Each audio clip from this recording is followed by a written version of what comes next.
show, you are acknowledging that you are of legal age to purchase and consume cannabis in your region. This production is for adults only.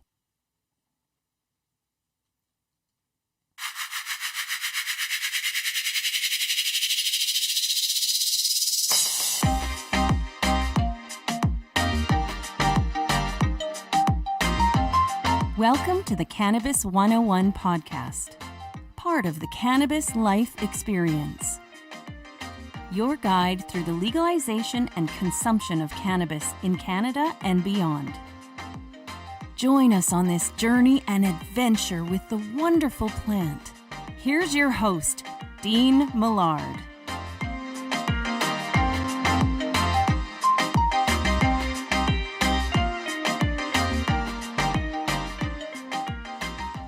Hello there and welcome to episode 79 to 2021 and to a lot of things new when it comes to the Cannabis 101 podcast. Same host, my name is Dean Millard, but there is a lot of new things that will be going on with this show and many other things as well.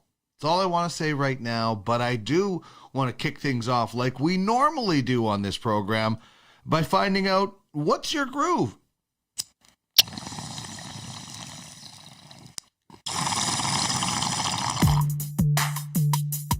Put that in your pipe and smoke it. Can you dig it? Kinda grabs you by the boo-boo, don't it? Pipe in a grape, long in a blend. This is great. This is the bee's knees. Can you dig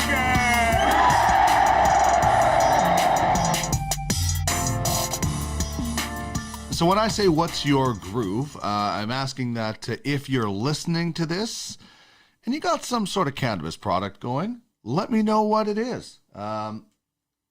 It could just be some nice CBD tea that you're drinking.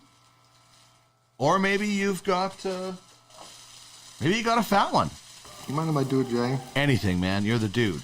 But anyway, if you are grooving to something, please let me know. As you can hear in the background, I've got the Supernova Volcano Hybrid filling up with something from Scotia. I've got some Lemon Dory, as you can see. Grabbed it when I was visiting my good friend Chris Ianson at Nova Cannabis Jasper Ave in Edmonton. And so I'm just filling this up, and I'd love to know that if you're grooving with anything during this show, hit me up on Twitter at the Cannabis 101. You can get us at the Cannabis 101 podcast on Instagram and Facebook, or you can email me cannabis101podcast at gmail.com. So I'm going to get my groove on really quickly here.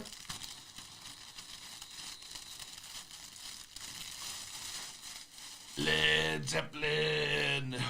It's about as big as that joint that they had going in Up in Smoke. So anyway, I'll put my bag of weed away. Let you know how the I love this. There's a sweet citrus to that Lemon Dory.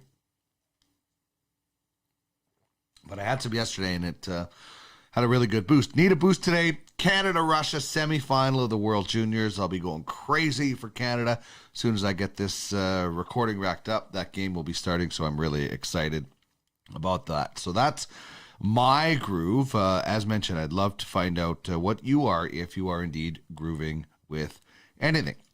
All right, here's what's coming down the hash pipe on this show, because it's not just about getting high, it's about getting healthy. Well, David Wiley from the OZ, Okanagan Z, he's going to join us for This Week in Cannabis News. We're going to discuss THC-infused black market foods, among other things. Malcolm LaBelle from the Green Generation Co. will also be by on the business of cannabis. Lots to discover there. Micro grows, craft growing. This will be the year for them. The Cannabis Question is about a gift that you receive for Christmas. We'll have Weed Word of the Day, which is about hemp and the forest. And we'll tell you about the Weed Weekly where you can get in on our Friday giveaway. But let's get things going with the Cannabis Question.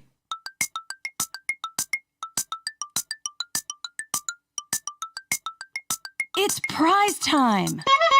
Chime in on the Cannabis Question. Okay. And you could win a Cannabis 101 podcast prize pack. Pipe and a crepe, bong and a blint. Hit us up on any of our social media feeds or email us at cannabis101podcast@gmail.com. Okay, here we go.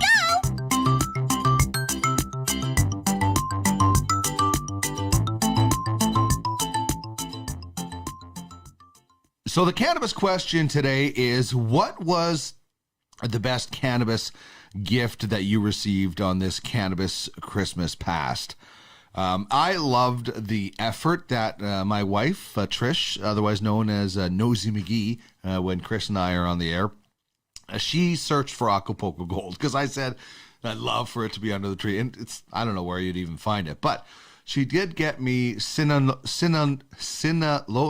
Gold. Sorry, I apologize if I butchered that, which I did, because it was close, and it also comes from Mexico. So that was really, really awesome as far as a cannabis gift that I received from her. So very, very pleased with that. Okay, you can chime in on the cannabis question with whatever great cannabis gift you received, and we'll get you a Cannabis 101 podcast prize pack if you are the name chosen from all the responses that we get. We also did something called the 12 Cultivars of Christmas this year. 12 from myself, 12 from our educator, Chris Ianson, and if you could name all of them, you could win just an absolutely massive cannabis prize pack. We've got some great swag from Nova Cannabis, some sweatshirts, some hats. You'll look like a Nova employee. You'll look that good. It's so cool. As well as some other goodies in there. We've got a PAX era from our friends at Plant Life Cannabis, and Regal Cigars from our good friend Andre. So it's an awesome, massive prize. My beautiful wife, Trish, Nosy McGee, for those of you that follow us on the podcast, has a beautiful Nova hat.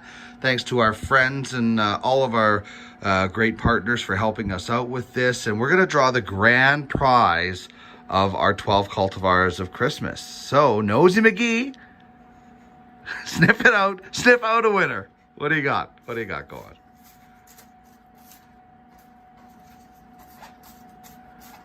They're all balled up, so she can't actually see what names they are. But No. she's using her nose. Yeah, there they are. They're all balled up, so pick a winner. It's only an hour show. All right. What is the name? Congratulations to I don't know, my glasses. Marie. Marie, if you entered, if you're watching, congratulations. Reach out to us, but we'll get in touch with you and get this wicked prize pack sent out to you. Thank you to everybody who entered and participated and enjoyed the 12 Cultivars of Christmas. We had a massive reaction to it, and a great one as well. So we enjoyed doing it, and certainly I hope you enjoyed being a part of it as well. And it all comes back to, our great partners, the information that we can provide thanks to, Chris at Nova Cannabis and, our friends. I always go and see my friend Gage at Plant Life, and for them to be able to contribute some prizes, and Andre from Regal Cigars, it's so wonderful. We have the best partners out there. David Wiley from the OZ, Malcolm LaBelle from the Green Generation Co. And of course, we also have Stonesmiths, a great partner of ours. Check them out at stonesmiths.ca. I hope a lot of you got a slash under the tree. You'll love that built-in loader. If you're in a cold weather climate, you're going to love the battery. And if you didn't get one, you can find them at Shell Shock in Edmonton, Smokers Junction in Calgary, and Cowboy Smoke Shop in Calgary and Vancouver as well. So thank you to all of our partners, especially the ones that help contribute on a daily basis to the education of cannabis, like David Wiley from the OZ. What's happening? We'll tell you right now on This Week in Cannabis News. Back with my good friend David Wiley of the OZ for our first segment officially of 2021. Of course, we did the top 5 stories of the year on New Year's Day. But David, great to chat with you. How was everything for you over your holiday season? It was awesome. Good to see you again. I got a mug with a D on it for Christmas. Nice. So I'm feeling very fancy right now. Yeah, or you won't lose it, right? You'll know whose mug that is when you go to grab it. So that's very fancy. I really like that. I never thought about that benefit. Yeah, exactly. Well, it's great to chat with you again. And, 2020 was a very bizarre year and a tough year for a lot of people, but very bizarre with a lot of things that happened. And man, this first couple of stories in 2021, they're right up there when it comes to kind of bizarreness. So let's start with this first one about a raid, I guess, and it includes cannabis-infused potato chips. It's, I used to cover a lot of crime stories as a hard news journalist. And so many of those stories were about grow up busts where police laid out pounds of pot, paraded perps to provincial court over possession charges. So let's not forget what prohibition was and is still in most of the world. And that said, there are still crime stories, and some of them are actually quite interesting. Here's one. We've got a bust at a home in the Vancouver borough of Surrey where they found a unique cannabis-infused product, potato chips. I imagine it must have been the salt that they infused THC in, but who knows? It just goes to show that whether your legacy, illicit, legal, whatever, we're still inventive.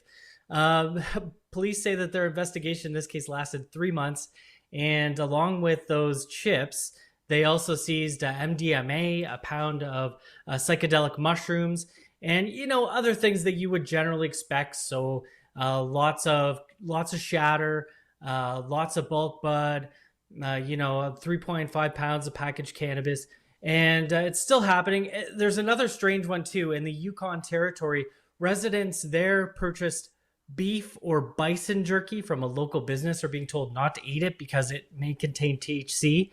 And that came because people had complained after eating this jerky that they were feeling things like nausea, numbness, difficulty walking, a high heart rate, and emergency doctors found traces of THC when people went to the hospital for treatment. So all of these off-the-hook Meatworks products are now off the shelves. So whether you want to get them or you don't want to get them, they're not there anymore. So here we are. Yeah, a couple of crimes to start off the year, and I'm sure lots more to happen. Those potato chips, though. What do you think of those? Well, it's interesting. Both the THC jerky and the potato chips. I certainly don't advocate not telling somebody that there's THC in something. So the jerky is definitely over the line. The potato chips, I don't advocate the black market of the products there. But what it does is it's just. I didn't think about it. I don't know enough yet about food and cooking. I just had Chef Jordan Wagman on. I wish he was on this week so I could ask him that question. I don't know how it all works, but what I'm getting at is it's new ideas. We've seen the gummies, we've seen chocolate, we've seen drinks. Now maybe cannabis companies, and if they're not already, and if there's anybody out there watching or listening that wants to chime in and let us know how this possibly might work, I'd love to hear that. So this just might open up new avenues, right? Like the more products we can successfully infuse cannabis with, the better, as long as it's on the legal market. I feel like I'm going to the crime pages to get, edible suggestions here. Recipes. So yeah, exactly. And it's amazing the things that we see and the things that we will see. There's always something to talk about, isn't there? Yeah, no doubt. So that's an interesting one to watch. Some of the other products that were there, like you said, you would normally think would be in a bus, but the food, and then the other story with the jerky, concerning people going to the hospital when they're not expecting it. But it certainly does give people out there with some really good ideas. Now, this is a great idea, our next story that we're going to talk about. And this is something that I've done. I bet you I can count the amount of alcoholic drinks I had over the entire holiday. Well, I can on one hand. I had 3 glasses of wine and 2 beer. That's what I had. The rest was cannabis. And I'm, like a lot of people right now, choosing pot over booze. Yeah, I had mimosas on Christmas, and that's sort of a holiday tradition in the family. Okay, I had 6. You're right. I had that too. it's a good way to get orange juice, I guess, and your champagne at the same time. We knew that weed was going to be a disruptor, and we're getting a glimpse at some of the extent. AJ Harrington, who writes a lot about weed, wrote on Forbes that over almost half of cannabis consumers who are 21 and older have replaced or reduced their alcohol consumption by using cannabis since the beginning of the coronavirus pandemic. Those are the results of a Harris poll released at the end of 2020. This is of Americans, so take it all with a grain of salt, so to speak, because we don't necessarily know what the numbers are here in Canada. Going on trends, you imagine that they're pretty similar. That poll found that 1/3 of those who use cannabis recreationally just prefer it to drinking alcohol. But of the 2,000 Americans who were surveyed about their consumption habits since the beginning of COVID-19, basically 42% said that they'd either started or increased their cannabis consumption during the pandemic, while 45% said they'd replaced or reduced alcohol use with cannabis. And the survey was conducted on behalf of Curaleaf, so they're a manufacturer of and retailer of cannabis products that have operations in 23 states. So, where basically the survey was funded. Parents also, this was something that really resonated with me, is that parents are turning to cannabis at higher rates than those without children, according to the survey. And you take from that what you will. I personally think that cannabis is something that is just much more relaxing. And when I find myself, drinking one or two too many mimosas, that, I could become a little over the top sometimes, I gotta say. That said, when I'm enjoying a little bit of the old THC, I find myself much more likely to sit and play Lego with my son, or do chemistry products with my daughter. Like, I just love to be around and spend time with my kids, when I've got a little bit of a buzz on. That's, of course, not an advertisement for people to go out and overconsume or just get blitzed before they're parenting their kids. But there is something to say about the difference between the two. Oh, well, and listen, there's just on the other side, when you say I'm going to go have a beer, it doesn't mean you're going to get blotto either, right? So you can have in moderation cannabis, just like people have alcohol in moderation, and I agree with you, and so many other people agree with you too. In that same story, there was another study that was conducted in California, and 2/3 of the respondents said that they plan to replace alcohol use with cannabis during the holiday season. 67% said the replacement of alcohol with cannabis would increase over 2019. So this is a trend that's going, in arrow up, as former Edmonton Oilers head coach Tom Rennie used to say. So it's a good trend, and it's a healthier trend. And by no means am I thinking alcohol is going to be gone and people are going to stop drinking, but you could just reduce your alcohol intake and save your liver a little bit by replacing that, whatever it is, with a cannabis product. So that's my sermon. I don't mean to crap on the alcohol industry, but for me, it's something that just doesn't always agree with me the way, and I just don't feel good with it. So I've replaced it with cannabis. And to each their own. And people who are using cannabis over alcohol are saying too that it reduces their stress and their anxiety, helps them relax, and it helps them to sleep.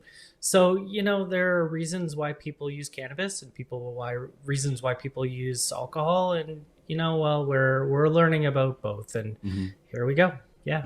Onward and upward. Indeed. And that's what people, particularly lawmakers in New York, are looking at. And man, we've talked about this, right? As soon as we saw the other states sort of fall when it comes to prohibition and adding some sort of, whether it's medical or recreational legalization, all around New York, it was like they were surrounded by cannabis legalization in some way, and it was only a matter of time, and the ball is really starting to roll in that state right now. I mean, they've got to be feeling the pressure. As predicted, New York just doesn't want to lose face to New Jersey. Legalized recreational cannabis during their referendum there during the U.S. election last fall. They're still working out the kinks, but that's to be expected.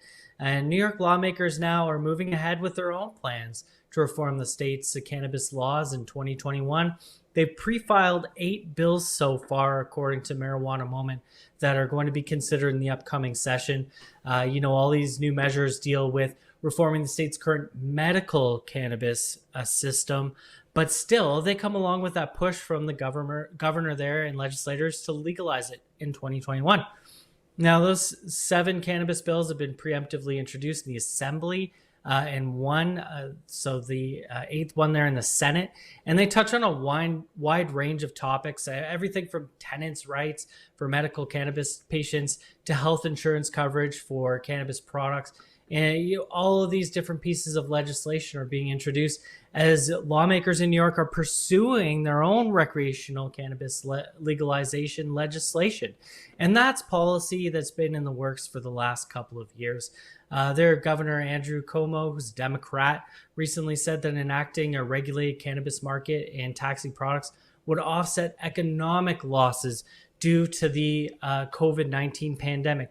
And that's something else that we've talked about a lot over the last year, is that when it comes to prohibition, sometimes the changes come when you've seen real challenges in the economy, because it does open up new opportunities for taxation and new opportunities to offset those economic pressures that are being faced.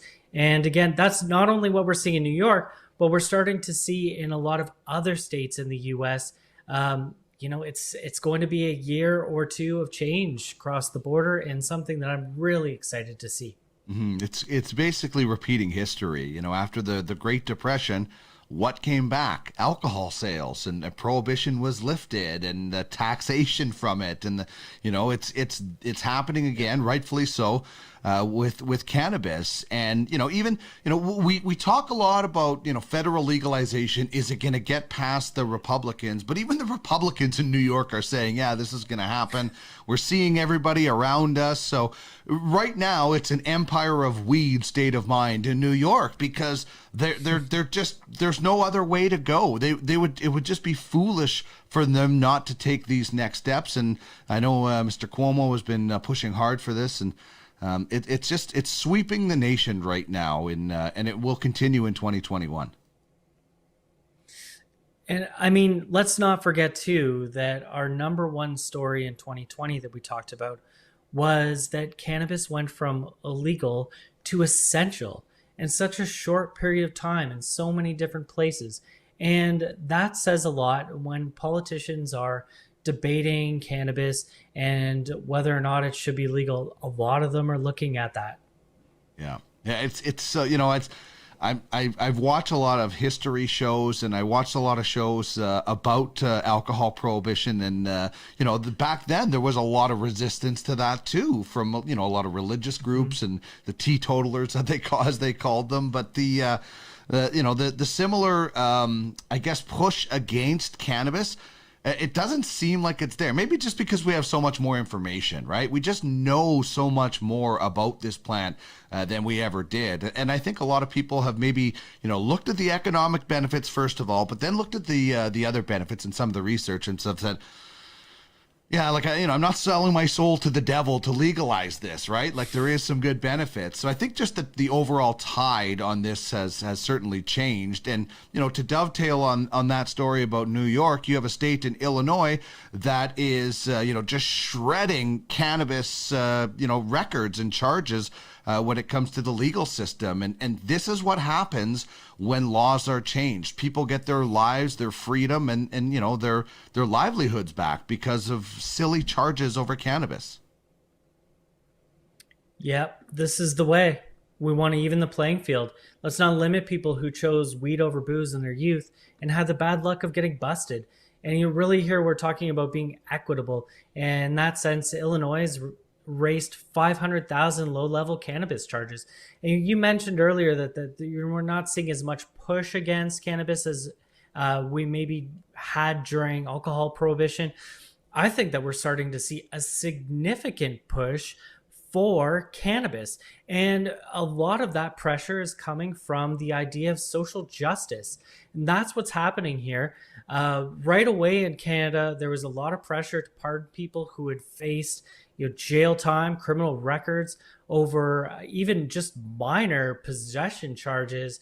So, and that's what's happening here. The governor of Illinois, J.B. Pritzker, has cleared the state's non-felony cannabis cases. So that's along with the 9,219 low-level cannabis convictions to start 2021. So the Democratic politician signed legislation 2019 legalizing recreational cannabis use in Illinois. So that started last year. And that allowed for almost 770,000 residents there to have their cannabis-related offenses expunged, and that's a record of criminal conviction that's destroyed or sealed from state or federal records. Now he says, granted, in his words, we will never be able to fully remedy the depth of the damage in communities of color who have disproportionately shouldered this burden, but they can govern with the courage, as he says, to admit the mistakes of the past and the decency to set a better path forward.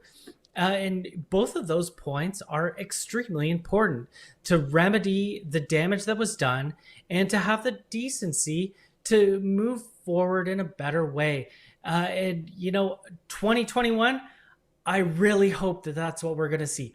More of that, admitting that prohibition against cannabis was a mistake and fixing the consequences of that mistake, particularly when it comes to social justice. Yeah, well, in life in general, when you can sit there and say, I made a mistake, I'm sorry, it goes a lot farther than, it's not my fault, I'm not going anywhere, I'm not, blah, blah, blah. It just, culpability, when you just admit your mistake and you admit your fault, people have a tendency to see you in a better light. And that quote was so bang on. And I think they had until 2025 to get some of this stuff done. So they really, really got the ball rolling on this. And it's really encouraging to see. And I think that I hope a lot more people can just come to realize and say, hey, I made a mistake. My mind is now different. I've changed my mind. I realize that there's benefit and we can move forward, rather than just, acting like a 5-year-old that won't leave the White House or something like that, to reference a different kind of a story. But, I think there is, as you mentioned, just a more open-mindedness, because there is actual research. There is, whether, you can call it anecdotal, but there's actual medical research on the benefits of this plant. And 2020 was amazing for that election, and I just think that more and more is going to start opening up throughout the United States, as it has through here in Canada. Yeah, absolutely. And it's more than just words too. I like that Illinois has created a program that's reinvesting 25% of their tax revenue from cannabis sales into a fund for youth development, anti-violence projects, economic development, and civil legal aid services, especially in areas that are dealing with high levels of gun violence, child poverty, and imprisonment. Because that's what happens when you start a drug war. You end up with gun violence, poverty, and imprisonment. Yeah, you're tearing families apart, for sure. Great stuff, David. As usual, the first official segment of 2021, and here's to many, many more down the road. You can find the OZ at Okanagan Z, or at Okanagan Z on Twitter, and you can find them at okanaganz.com on the website. First episode with these this new mouth that I got for Christmas, David. You'll have to forgive me, but have a great 2021, and we'll talk soon. Great to see you and talk to you, my friend.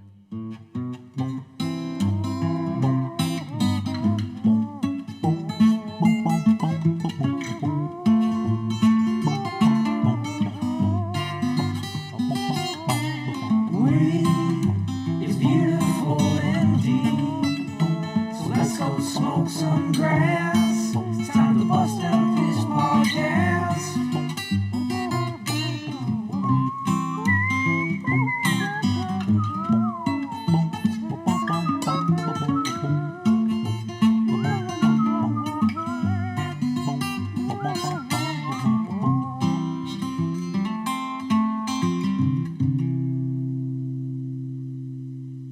The wonderful Weed song from the artist My Dead Dog. Always love listening. He actually put out a Christmas album this year, and it was wonderful. Not so wonderful. The Cannabis and Hemp Expo has been postponed again. Unfortunately, it was supposed to be held in late April in Edmonton, but the continued restrictions, unfortunately, and rightfully so, until we get COVID-19 under wraps, this will be rescheduled again. Whenever it happens, we'll be there on location, broadcasting episodes.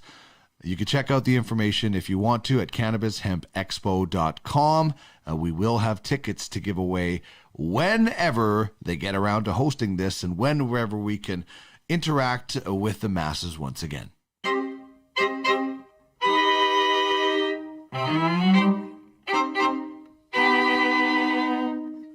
This is The Business of Cannabis, a joint venture between the Green Generation Co. and the Cannabis 101 podcast. Bringing you the latest bud, biz, buzz.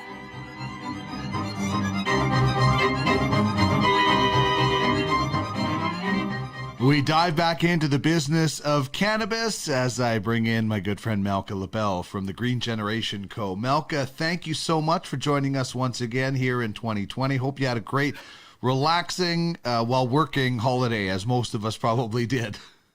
Yeah. I'm such a junkie for the work, but I really enjoyed some time with the family. We started watching all the holiday movies again, so that was fun. Home Alone, that never gets old.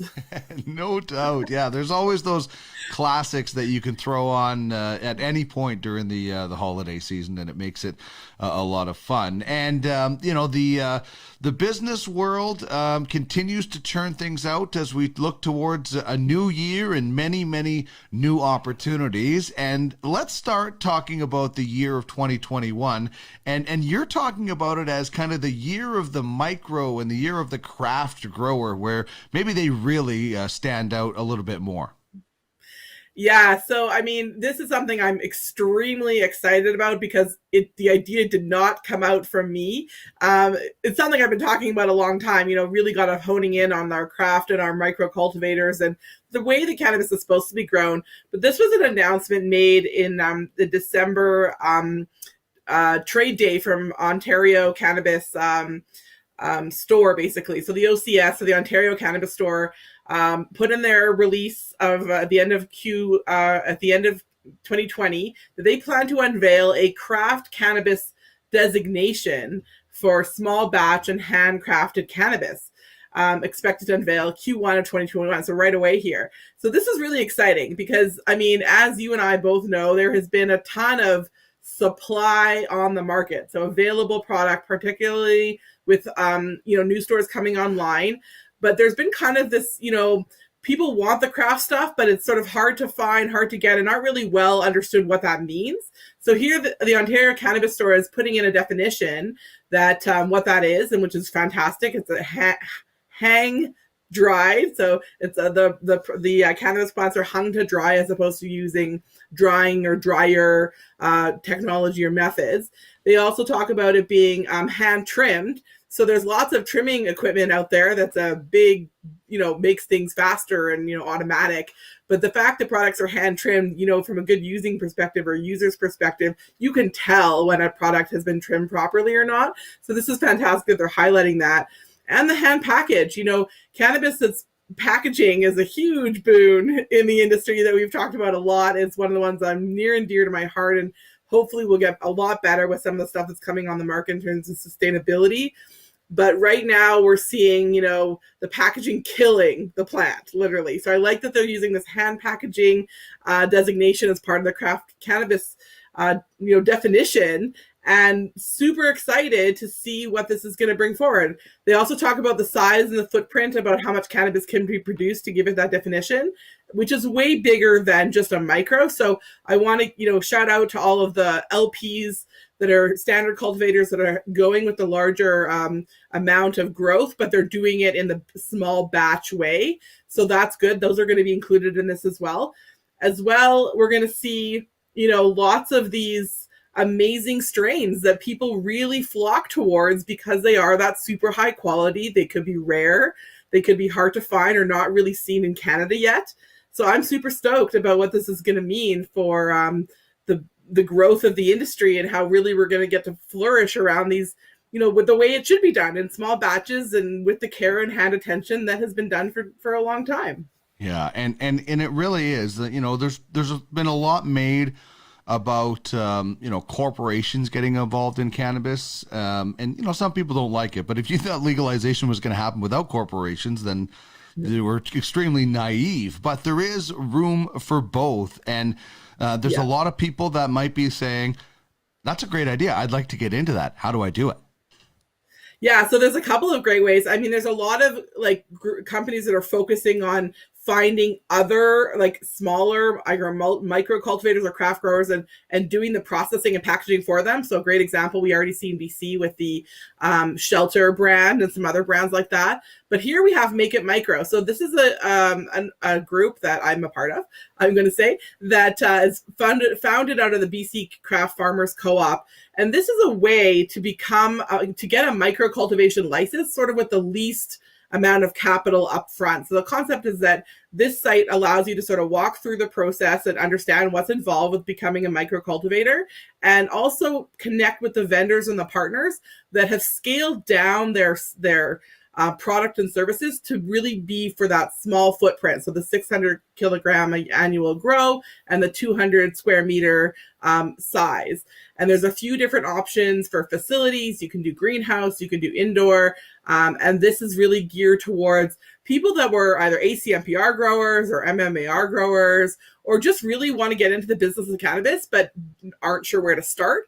And starting small with a micro cultivation business with Health Canada, this is meant to lower those hurdles, create working with people that have already done it before, and can really help you put the pieces together to create your own type of grow system and operation that you want on your land. So not putting you in a place, but doing it on your own land that you own.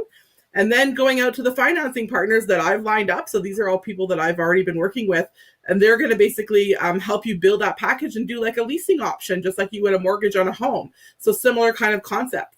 This allows those barriers to come down so people can create a microcultivation business, even if they don't have a massive business background or a ton of corporate experience. This allows you to be a farmer and make it yourself. And that's the whole point of Make It Micro. I love the idea of being able to do that on your own existing land. If somebody, is looking for something else to do, a second career, and they have that space, it's perfect. If you as you mentioned, for different farmers that want to branch out. So I really think that's a huge benefit and a huge draw for a lot of people, that they don't have to, they might not have to go out and purchase something that, that could be adding an extra cost to that. Exactly. So that was the whole concept behind that, and anyone could check it out. And we're just so excited to see some of the new craft stuff come on the market. And this is a great way if you've got strains, if you've got seeds.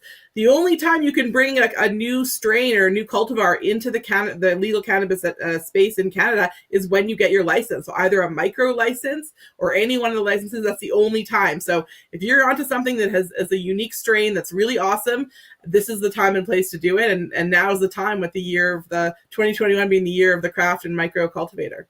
Awesome. That is, that's just a great lead topic that we have, and a great lead into 2021 as well, with some terrific optimism. So I really appreciate that. Let's get on to change makers now, and tell us about Capital Now Cannabis.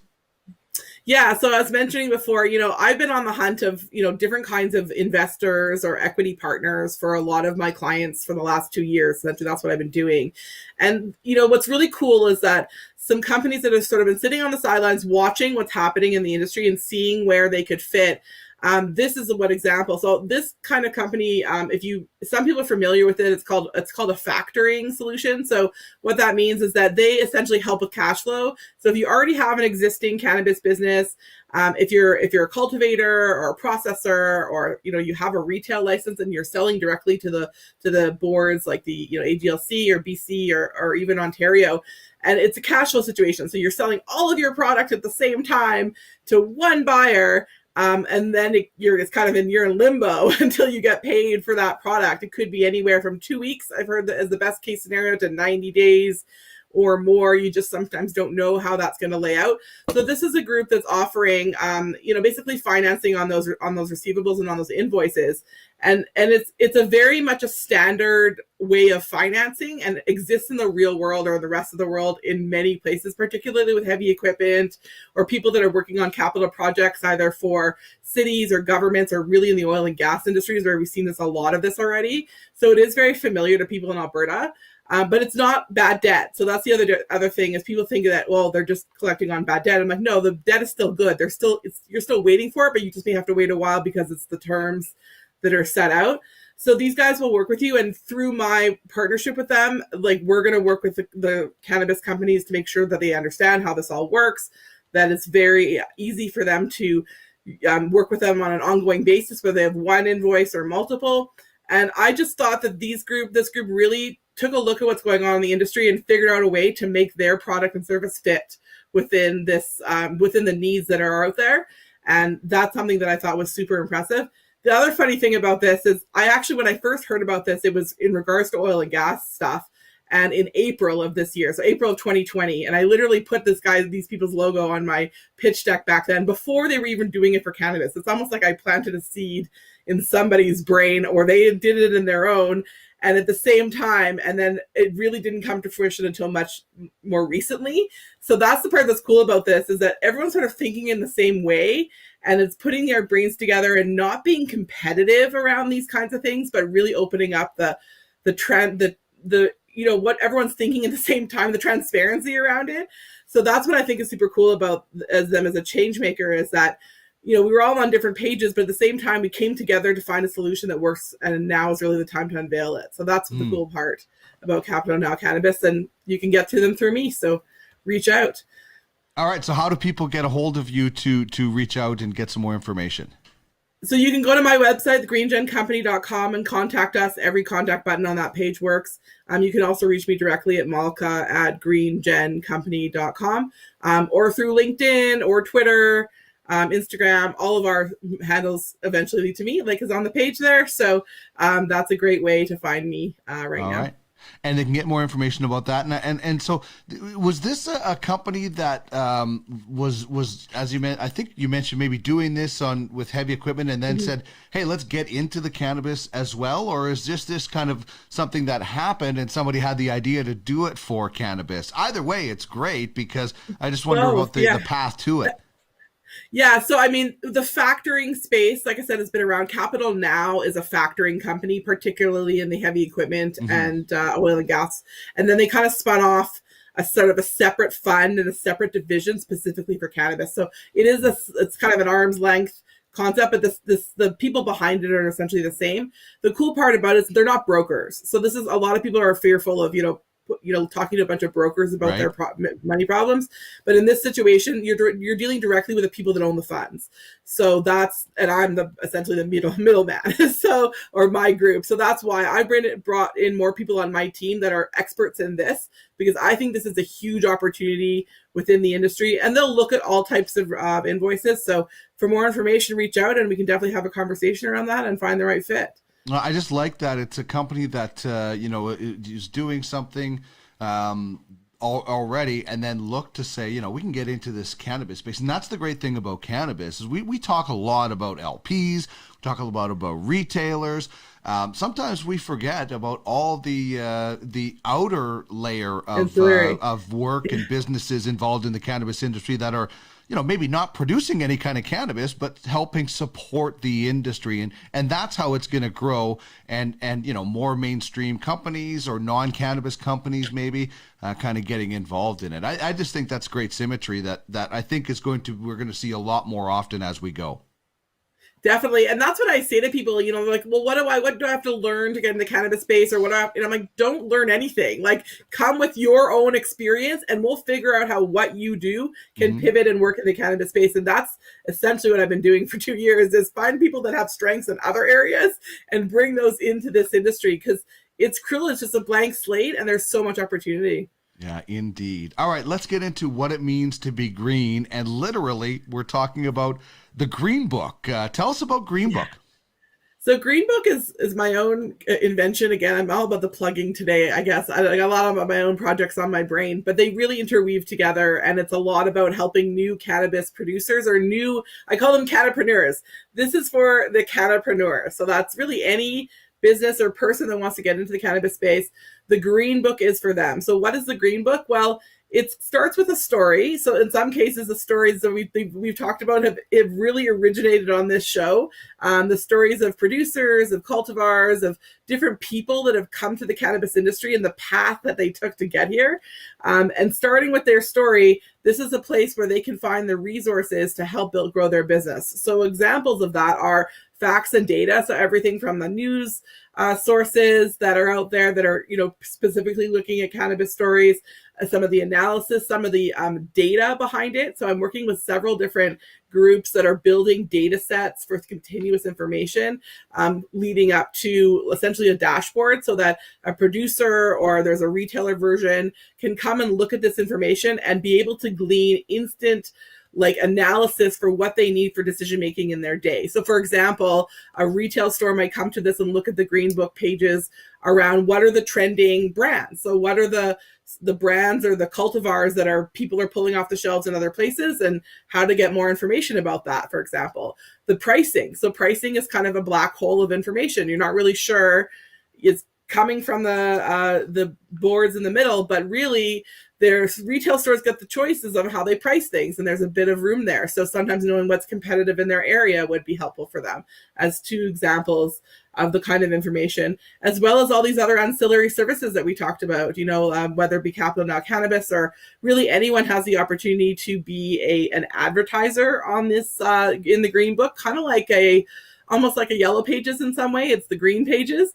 So this is a place where it will be an evergreen set of information online. So it's not a physical book. It's going to be a digital version that's business focused to help new cannapreneurs and businesses in the industry get all the information they need so they can start their day and go into their business with the full set of information that they need to run it. Interesting. I like the analogy to the Yellow Pages. I like it being the Green Pages and being able to find not only just like you did in the Yellow Pages, a phone number, but a whole lot more information as well. Yeah, so the three different analogies that I put together to create this concept was, yes, kind of like the Yellow Pages, and then it's a directory for people and information in the space. Number two, it's kind of like a black book, like for cars, where you find out what is the value of things based on the information that precedes it. So there's a bit of that component where you'll be able to find the value of certain either cultivars or brands or strains or other products based on historical information around it that's real and not made up, basically. And the other one is, it's kind of like a bit of like Facebook in the sense that it's bringing people together. So there's a community aspect. There's finding out what people's, why they got into the industry, like what's their true story, and not just to make a business, but, as we've heard some interesting ones. So those were the three sort of, things that inspired me to put this together. And I'm right now in the launch phase with the accelerator program and raising some funds to, make it even bigger and reach more people as we go. So super excited. And anyone that wants to vote on either the logo. So we're right now I'm tallying up the votes for who likes the logo, and as well as if anyone wants to see a beta test, I'll be also doing those in the next couple of weeks. So you can also reach me through my regular website at malka@greengencompany.com or greengencompany.com to sign up for a beta test and see what it's all about. Very awesome. As I voted, I like the logo on the left that's on the screen, the open Green Book. So you have my vote for that one, and I'm really excited to see this fully rolling out at some point. I think it's a great one-stop shop for any cannabis, anybody in the cannabis industry, really. Yeah, and it will be open to people that are not in as well, as on a subscription basis. So if you're not a contributing member, you can also just subscribe and just find out more information and see what's going on all the time. That's part of it as well. Awesome stuff. You can find out more information at www.greengencompany.com. Malka, thanks so much for joining me on the first edition of The Business of Cannabis in 2021, and here's to many more great successful ones as we go. Thanks so much. We'll talk next week. Thanks, Dean. Have a great day.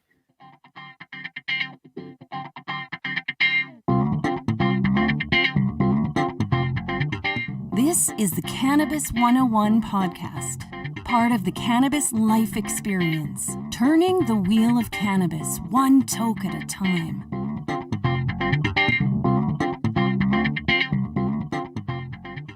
And we're able to turn the wheel of cannabis thanks to our great partners. You just heard from Malka LaBelle from the Green Generation Co. You heard David Wiley earlier from the OZ. And you'll hear Chris Ianson later on this week. And, of course, our good friends at Stone Smiths, a great partner as well.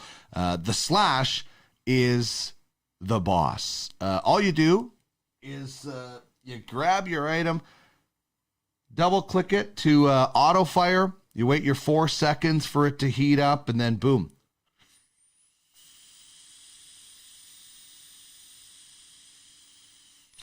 Whatever concentrates you got in there, you're vaping. So I'd actually have very little left in that. So always keep your Slash full. When you're always keep your Slash clean is what I should be saying. But I love it. I hope you got it under the tree this year for Cannabis Christmas because I certainly love mine, and I hope you were able to enjoy it as well. All right, let's get into our final little segment of the day and talk some weed words. Bud, dope, flower, ganja, Mary Jane. We all have our own language when it comes to cannabis. Herb, John Lennon, plant, Thai stick, salad. So let's explore another weed word of the day. Samuel L. Jackson, The Hobbit's Leaf, Lady Gaga, 420.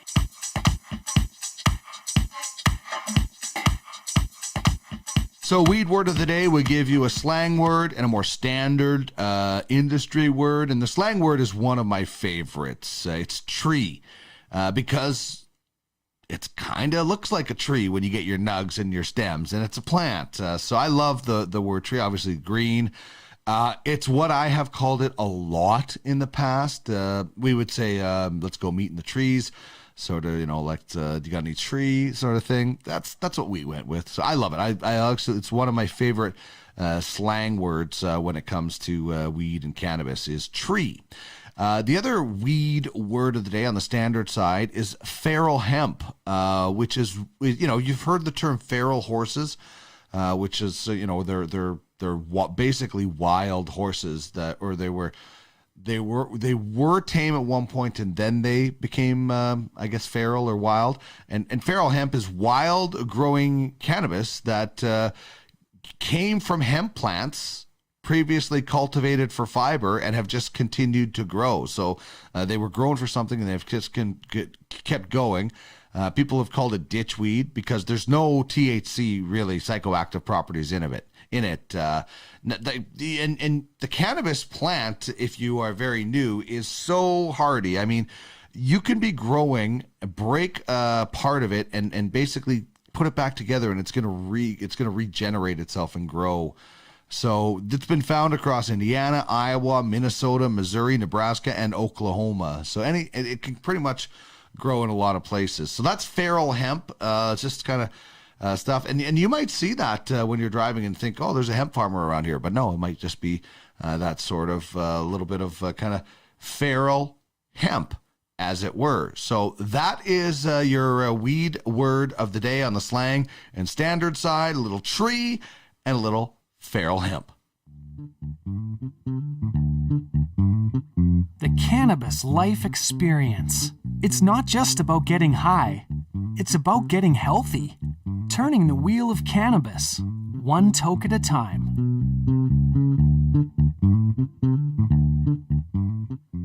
All right, that's going to basically wrap things up for this episode. I hope you enjoyed listening or watching. If you did listen and you want to check us out, we're on our YouTube channel at the Cannabis 101 podcast. And we also stream these throughout the week on social media. Hope you enjoyed the show. If you did, please subscribe, leave us a review, let us know what you think. If you're watching on YouTube, just click the subscribe and then the bell, and you'll get an update on any new episode and lots of different individual segments that they do. And wherever you find your podcasts, click subscribe. It'll come in each time we put one out, and let us know certainly what you think of the show. Also, check out the Cannabis101podcast.ca, where you can sign up for the Weed Weekly. That is basically our newsletter. Comes out every Friday, although I took some time off during the holidays, so I apologize for those loyal subscribers not getting the goods. But when we do, it comes out on Fridays, recaps the show. We have a giveaway and other few fun things in there as well. It's a great way to keep up to what's going on with hopefully one of your favorite podcasts. Again, thanks to all of our partners like Stonesmiths. You can find the Slash at Shell Shock in Edmonton. Check out stonesmiths.ca for more information. A great local company. Awesome if you're just getting into dabbing for the first time and you're intimidated by a torch. This thing is perfect for you. David Wiley from the OZ is great if you want to keep up with all the great news and bad news, unfortunately, in the cannabis industry, and get the latest bud biz buzz from Malcolm LaBelle on the business of cannabis. Thanks to them for joining us, our great partners as well. If you'd like to be involved in the show as a partner or as a guest, hit me up through email, cannabis101podcast@gmail.com. You can also find us on any of our social media channels and reach me there, or check out the website at cannabis101podcast.ca. Hour 2 on Wednesday features Tanner Stewart of Stewart Farms as our feature interview. They've got some great bath bombs that are hitting Alberta stores as we speak, and our educator, Chris Ianson, manager of Nova Cannabis, Jasper Ave, on our newly named segment. There's going to be a lot of new stuff over the next little while with this show and much more. You can find past episodes at cannabis101podcast.ca, and you can find more of my programs at podcastalley.ca. As always, we leave you with the marijuana song from the artist My Dead Dog. Remember, it's not just about getting high, it's about getting healthy. We'll talk again on Wednesday.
Put that in your pipe and smoke it. We got a winner. I said we got a winner. Dynamite! 0.0